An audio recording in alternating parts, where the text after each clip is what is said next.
ओम श्री परमात्मने नमः।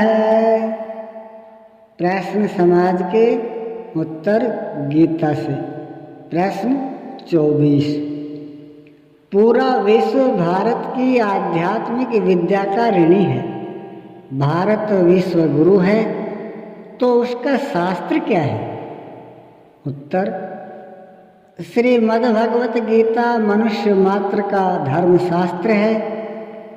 सौभाग्य से इसका प्रादुर्भाव भारत में हुआ, अतः भारतीयों का भी शास्त्र होने का गौरव गीता को है। एकम शास्त्रम देवकी पुत्र गीतम। शास्त्र एक ही है जिसका गायन देवकी पुत्र भगवान श्री कृष्ण ने किया। उस गायन में क्या सत्य बताया?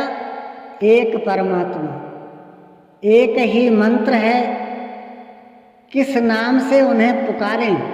ओम, और वही तत्व है, वही परम सत्य है। दुर्लभ मानव तन मिला है तो आप सबका एक ही कर्तव्य है, कर्माप एको तस्य देवस्य सेवा।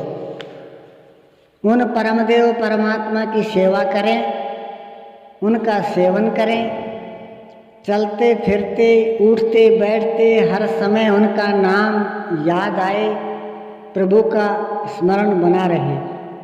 प्रातः सायं आधा घंटा समय इस स्मरण के लिए अवश्य दें। 5 मिनट से ही आरंभ करें, किंतु समय अवश्य दें।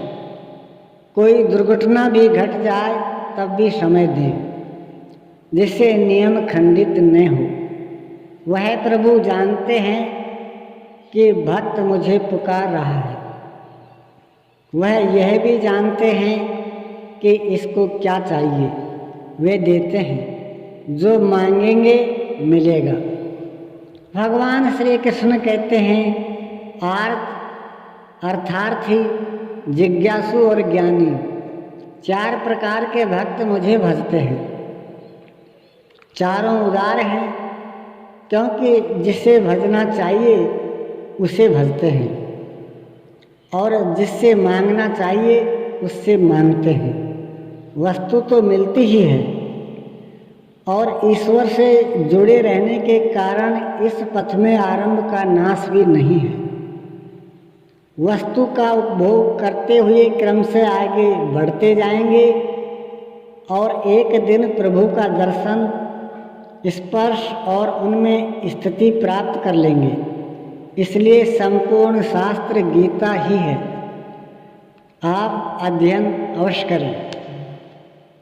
कभी कभी साधक माया की प्रबलता और लोक व्यवहार के लिए साधना में शिथिल हो जाते हैं, किंतु यह सब अवरोध भजन की जागृति के पूर्व की अवस्था तक ही है। एक पंडित जी कथावाचक थे। कथा में वे सत्य ही सत्य बताया करते थे। एक दिन कलयुग पुरुष वेश में उसके पास आकर कहने लगा, पंडित जी, हमारा राज्य है, कुछ हमारे हिस्से का भी बताया करें। पंडित जी ने पूछा, आप कौन हैं? उसने कहा, मैं कलयुग हूँ। पंडित जी बिगड़ गए। नालायक कहीं का, सुबह सुबह आ गया, तुम्हारी हिम्मत कैसे पड़ी? इस मुख से झूठ हम बोल ही नहीं सकते। यह तो प्रभु का ही स्मरण और उन्हीं का गुणानुवाद करेगा। कली ने कहा, महाराज, हमारा राज्य है तो हम कोई उपाय करेंगे। पंडित जी ने डांटकर उसे भगा दिया। पंडित जी के प्रवचन में अपार भीड़ रहती थी। दूसरे दिन साफ सुथरे कपड़े पहनकर एक व्यक्ति प्रवचन में आया। वह कभी मंच के पास जाने का प्रयास करता, कभी पीछे लौट आता, कभी सिगरेट मुख में रख लेता। श्रोताओं ने उसे मना किया, आप कैसे अशिष्ट हैं। हजारों लोग शांति से गीता की कथा सुन रहे हैं, अमृत बरस रहा है, क्या आप शांति से कथा नहीं सुन सकते।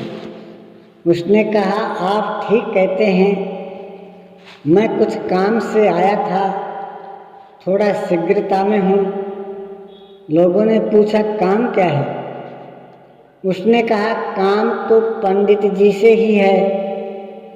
ऐसा है कि जुए का कुछ कर्ज पंडित जी पर शेष है। उन्होंने कहा था कि कथा में रुपए मिलेंगे तभी दे पाऊंगा, और कोई खास बात नहीं है।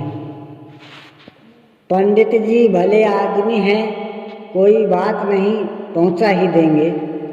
वह चला गया। प्रचार हो गया कि पंडित जी जुआ खेलते हैं। 5-7 दिन में ही श्रोताओं की भीड़ आधी हो गई। पुनः एक दूसरा व्यक्ति आया, सभा में आगे बैठकर कभी उठता, कभी बैठ जाता, कभी इधर उधर देखने लगता। लोग चौकन्ने हो गए। उसने पूछा, क्या बात है। उसने कहा, कोई खास बात नहीं है। शराब वाले सेठ ने मुझे भेजा है कि पैसा हो गया हो तो पंडित जी दे दें। 15 दिन से उधार ही चल रहा है। लोगों ने सोचा कि पंडित शराब भी पीता है। चौथाई भीड़ खिसक गई।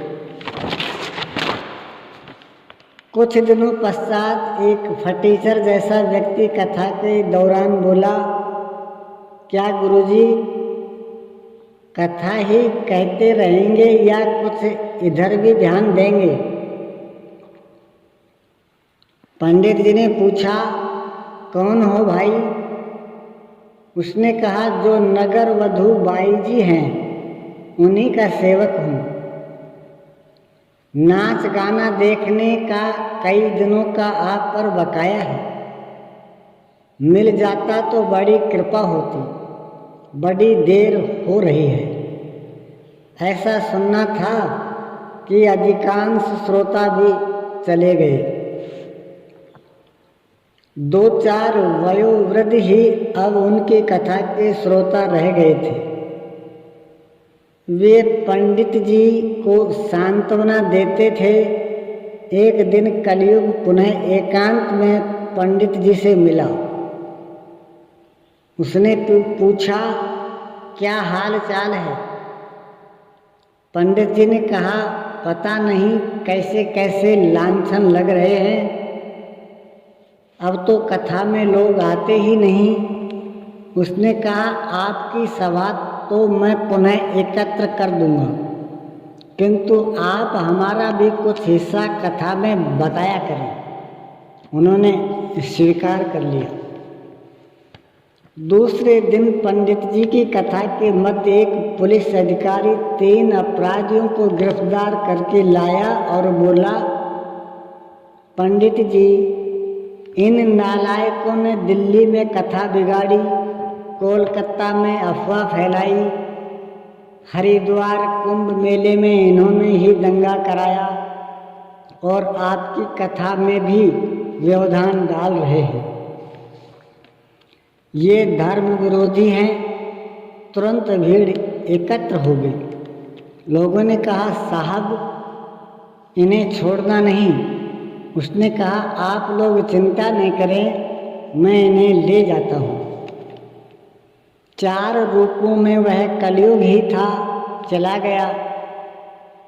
पंडित जी ने भी कथा के अंत में मध्यम मार्ग अपनाने का उपदेश दिया कि सत्य तो सदैव सत्य होता ही है, लेकिन जैसी देखो दुनिया की रीति, वैसी उठाओ अपनी भीति। थोड़ा बहुत समझौता कर लेना परिस्थिति है, कोई पाप नहीं है।